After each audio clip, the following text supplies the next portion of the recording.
And Rebecca and Jackie helped to lead our care homes ministry. However, they are certainly not the only ones involved. There's a huge team, isn't there, of people who serve faithfully month by month in different care homes around the area. But for those who don't know, could you maybe just tell us a little bit about the care homes ministry? What is involved? What's it all about? Rebecca, thank you. Okay, well, are we on? I think we're... First of all, it's such a joy to serve in the care homes ministry. We have wonderful opportunities. And we currently visit 9 care homes in the Bournemouth Pool and Christchurch area. And in 8 of those homes, we use a very traditional service format. So we sing those rousing hymns that they'll know and love from their childhood days. We use prayers. We encourage them to say a traditional Lord's Prayer. We have a service leader, a team leader for every home. So they either lead the service or someone else will lead. We have people coming and give a short gospel message. So we also have a lovely team for each home, and we encourage them to participate in the service. So some of them might help with the Bible reading or the prayers. And we really take the opportunities to encourage and bless the residents through our conversation when we go out.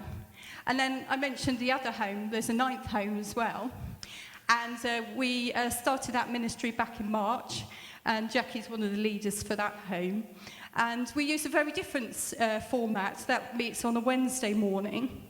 And we use the Pilgrim Friends Society material, which is called Brain and Soul Boosting for Seniors. And the best way of describing that group is it's a bit like a Sunday school for adults. So it's very interactive, very informal. And they have a little craft, they have a talk with visual aids, maybe a little game. And we've had a great response. And that group meets in the Castle Dean Care Home, which is on the Townsend Estate, which is wonderful, so it's very local.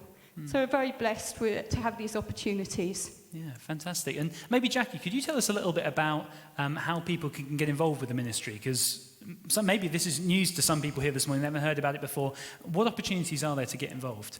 There are loads of opportunities to get involved. The care homes, generally, the services run once a month for 1 hour on a Sunday afternoon. And that means it's a great opportunity to be able to serve in the ministry, but for a limited amount of time. I was very privileged to go to Avon View care home last week, and actually I think that team best describes what we're looking for. There are opportunities for people to speak, so if you feel that you're a gifted speaker and want to actually try that out, or you're starting out, that's a great place to start as well. We're looking for families. Maybe it's a way that you can actually commit to doing something with even very young children. I know from my own experience with my family, that's how we got into really serving the Lord. And the short 1 hour, sort of just really a month commitment, actually, even though it seems like a very short amount of time, actually you really do build up relationships with the residents. There are also opportunities for couples to serve, and we'd encourage those who are couples or newly retired as well. And just anyone who's got a heart for serving the Lord in this way, who loves people and wants to build up relationships with those in the care homes. So you can go along, and there's opportunities if you'd like to give a talk, or maybe to take a bit more responsibility in leading one of these services, but also if people can just literally come along, befriend the people, be alongside them. That's another way. If you don't feel like you could speak or do anything up the front, you could still be involved in that way. There's so many opportunities to actually just sit alongside the residents, and actually have a chat, help them find the numbers in the hymn books, and just build up those relationships. So it's just lovely to be alongside them. And I know last week it was really interesting because I served at the care home Niverton Hall for 6 years, and I saw one of the residents in this new home, Avon View, because Niverton had closed down. And she just said, "Oh, hello, nice to see you." And then there are other people, like people who are new to the homes, and they they feel very upset, obviously, being in there, and it's just an opportunity to get alongside them.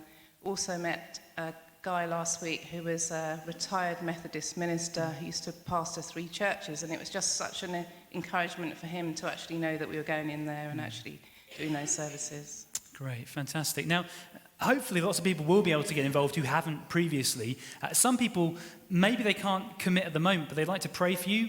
How can we pray in a kind of informed way for what's going on? What would be some of the ways you'd like us to pray?